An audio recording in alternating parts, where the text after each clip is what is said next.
Hey, check it out, it's Frendo. What's going on, y'all? It's Liam Crowley with ScreenRant. We're here at South by Southwest, and right now I am joined by the cast of Clown in a Cornfield. Guys, thanks so much for stopping by.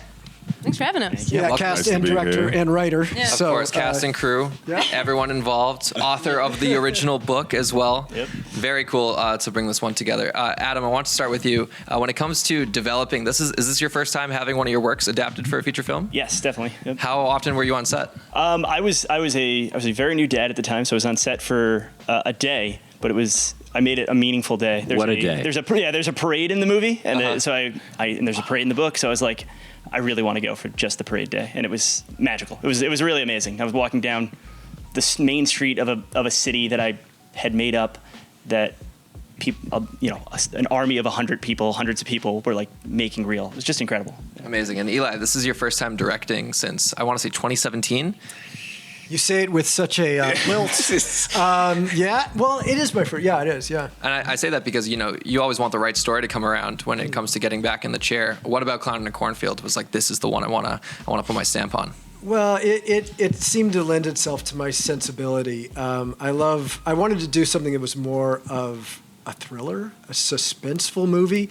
And Clown in a Cornfield, I could do that plus have the comedic take that I love.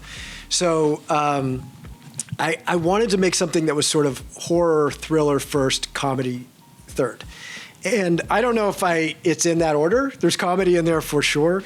But I've always been in love with like action movies, and even like Tucker and Dale has like these full-on action moments, and obviously people see that as a pretty straight comedy horror.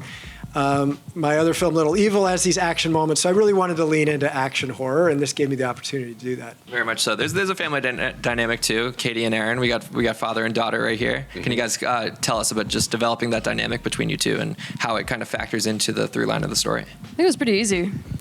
Yeah, I was a big fan of Katie's work from before the movie, and so I was thrilled to work with her. When you're coming on board something like this, like a horror movie, you sort of want people to care about and establishing that backbone. And you're so grounded on screen, and it's very.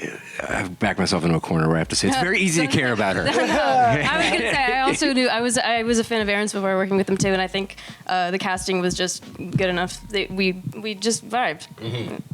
That's what we're going for, just good enough casting. Yeah. Speaking of which, we got Kevin back there. Kevin, you play Arthur Hill in this story. Can you tell us about Arthur? I'm the mayor, the local mayor, and he's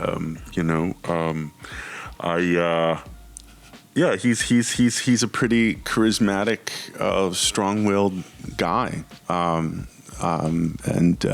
he was a tremendous amount of fun to play. Yeah. With stories like this, I feel like we always hear on-set stories of people having to like calm down a little bit after some of the spooks. Were there any particular days on set where you guys were pretty moved by some of the stuff you were shooting? Yes. Can you tell us without getting into spoilers? Nope. That's a good tease. Kevin, how about you? Oh, well, I was. Eli remembers this. I was like really sick. Like I got crazy sick while shooting this, and I kept going up to Eli apologizing. He was like, "No, that's what we need." So it's funny how life sometimes just lends itself to art the way that it does, and I've seen the movie, and I'm so proud of it. I'm so proud to be a part of it. It's wonderful. Adam, have you seen the movie? Yeah, I'm just. It's amazing. It's a staggering thing. Is it surreal to like see your work? It is, because it feels like my work, and it doesn't in its own way, because like the books are there's a good bit of comedy in the movie, and it's the books are a little bit more serious, but everything that happens in the books happens in the movie, so it feels like this beautiful like amalgamation of like my story and Eli's sensibility and direction, and it's like his picture through and through. And it's just, I for 15 years, I've been a huge fan since Tucker and Dale, and it's just like so nice. It was just such an honor to go from like nerd horror fan, can name his filmography, to seeing his version of my story is just amazing. And I love it. I love it so much. Eli, can we talk a little bit about the comedy here? Because I feel like comedy in horror slasher films, it almost makes the audience feel more comfortable, because then when the spooks happen, when the big jump scares happen, we let our guard down a bit. Can you kind of tell me about when you decided to integrate some of the comedy and why it was important to the story? Yeah, I mean, well, I've done 2 other films, like I say, that are really comedic films. So Tucker and Dale is very much like when there's comedy to be had, I go for it.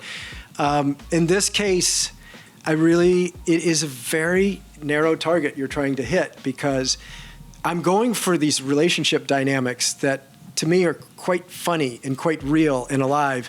And so people are kind of progressing as this rampage is going on in their character arc. And so there's conflict, there's character conflict throughout, which is the way I see life. Like a lot of times a drama propels conflict out of us and we find out about each other through life and death drama. But I find that funny, right? So there's moments where I just want to emphasize these like character moments that I kind of carve them out and I let that be a moment of levity. And then I try to get back into the stakes and keep the stakes high. It's a very fine line to walk because you can, like you say, minimize the stakes by creating too much comedy. But I try to find that balance. And to be honest with you, I like a fun story. I like a fun horror movie, that doesn't necessarily feel like miserable the whole time. So this movie could have been made in a very miserable way. And I think it's kind of joyful at the same time. And that's what I was going for. Yeah, there's a magic and adventure through the spooks and all that. Kevin, I'm sorry to hear that you were sick, but you look in pretty good shape physically for someone who fell off a cliff last summer. Thanks, man. What's the status of Proxima Caesar? We never saw a body. Never saw a body. The Golden Rule of film. I remain I cautiously optimistic. I would love for him to come back because I had so much fun playing him. So we'll have to wait and see. Especially with how it ends too. Like we're tying it together with the originals. It's coming. It's really neat to see it come full circle. It's we're inching closer and closer to it. Yeah, very much so. A lot to look forward to, especially Clown in a Cornfield. I hope you guys have a great South by Southwest. This seems like it's one of the main events of the weekend. So I hope you all get to have a good experience here. Thank you very much. Woohoo!